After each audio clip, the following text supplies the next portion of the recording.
This is a clip from my upcoming short film, Guided Meditation.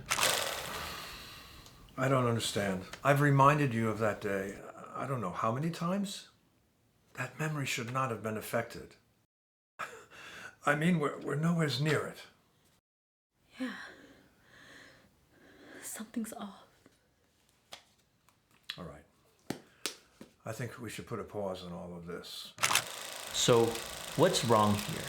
There's no sound design in this clip that I've just showed you. Now, a lot of work went into the prep and planning of this film's production, and I want to make sure that the sound side of things in post live up to that same standard. So my goal with this video is to dive into researching the post-production process of sound in the way that Hollywood does it, at least my best way to replicate how Hollywood does it. So through this process, I'll be designing some of the sound in this clip, and at the end, I'll show you my final product. Hopefully, it'll be somewhat good. Yeah.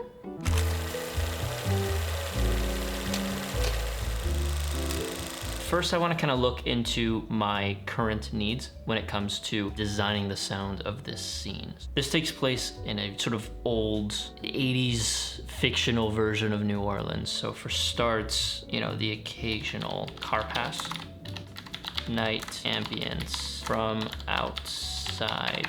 This is an old building, maybe pipes.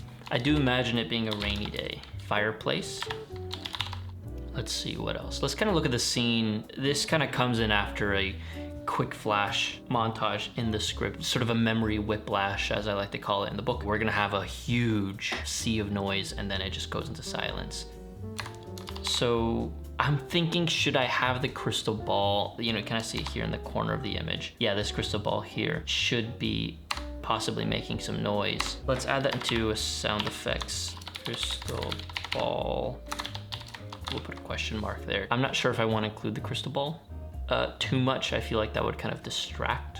It could actually add some ambience. I mean, if I were to add it, it would be extremely subtle. I would rather have some of the environment. I don't even know if the crystal ball kind of being idle or in a standby mode would make a whole lot of noise. So I'd have to see. I do not want any music at all. So for now, that's kind of how I'm imagining the audio going. Once I dig into research to try and understand the world of sound mixing and sound design a little bit better, there might be some new interesting ideas. But for now, this is kind of how I imagine approaching my sound needs for this scene, or rather this moment in the scene. One of my concerns is recording the Foley that I need without it sounding too out of place. In the past, I've tried recording Foley here and there. It doesn't quite sink in right. And so I'll have to kind of figure out how to mix some of the sounds that I get into the actual picture and make it so that it doesn't seem too out of place. From what I'm understanding with a bit of my research right now, there's a couple things that I need to understand here. As far as Foley goes, there's a lot of different things that I can do, but the first thing that I want to attempt is the rain. I could just go to a sound library and find rain, but I want to try and pull something out from unconventional sounds. I think having control over that is gonna be my first option. I don't wanna just take the first thing of rain and just try it. I have set up here and I'm ready to start rolling on some Foley sounds. I'm also thinking about having some uncooked rice, tapping on a hard surface. It could even be the desk. It could be, I had this wooden bowl. I'm gonna try those two things, and then I'll play around with EQ and probably convolution reverb. I think that's what it's called, convolution reverb. I'll just play around within the programs themselves and see what I can pull from that. I think that's gonna be my first attempt at Foley. Layering, that's a very important part of building the foundation of a sound effect, is getting a bunch of different sounds at different frequencies. You'll have higher, mid, and lows, and you want to combine them to give an effect some depth. All right, so I'm gonna open up the film right now on the computer, and I'm gonna sync up the sound of the book to the picture. All right. Okay, let's import that now.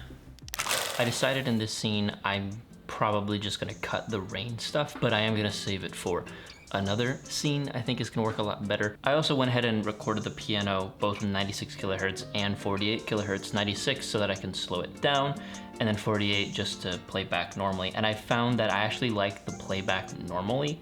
A lot of the time, old plumbing pipes that have issues will sound sometimes squeaky, other times they sound croaky, but for the most part the kind of higher pitches, I think, that are similar to the piano croaks and the rumblings sound a lot more believable. I went ahead and also changed the pan. This side of the room is going to be where the source is coming from, and so when we cut to her end, the rumbling would then be coming from her left side, or her right side, our left side. So I'm making sure that when I'm on Callaway, it's on the right side, and then when it's on Alyssa, the rumblings are from the left. It's just a little bit of environment, and I'm making it very subtle to where you don't really notice it, but you feel it. And I think that's what I'm trying to find the balance here, is sound effects that you can feel, and not sound effect where it's like, oh, that's a creaking pipe. Maybe there's something that's gonna explode in the wall. I don't want the audience to feel that way. And that's a really tricky balance to figure out, because it is on one end subjective, but as soon as someone gets the feeling and anticipates some danger from internal pipe work, it ruins what the point of the scene is and what you should be focusing on. I wanted to just also open up with some of the more sound effects. So if this is environmental sound and atmospheric sound, creating a soundscape, these are my sound effects. This is the crystal ball sound effects my assistant director kind of scrapped together a few months ago. He's also a great composer and sound designer. And so this is an early version of the crystal ball. He's gonna send me some more of the assets that he kind of had, and then I'm gonna play around with them. But for now, I have these, which work fine. So I have this. I just have to now record some Foley for the notebook. And I think for this moment, that's about it. DJ Laguna, our second assistant director and sound mixer for the shoots, went ahead and recorded some room tone for the scene after we shot, and so that really helped stitch some things together here. Now I'm just gonna probably open a few more layers here and record some Foley of the notebook and sync it with this, and then I think that'll be it. After working on the sound design in and out over the past week, I feel like I finally got to a point where I'm pretty comfortable and pretty proud of the scene sound-wise. So without further ado, I present to you the final first demo of this particular moment in my new short film.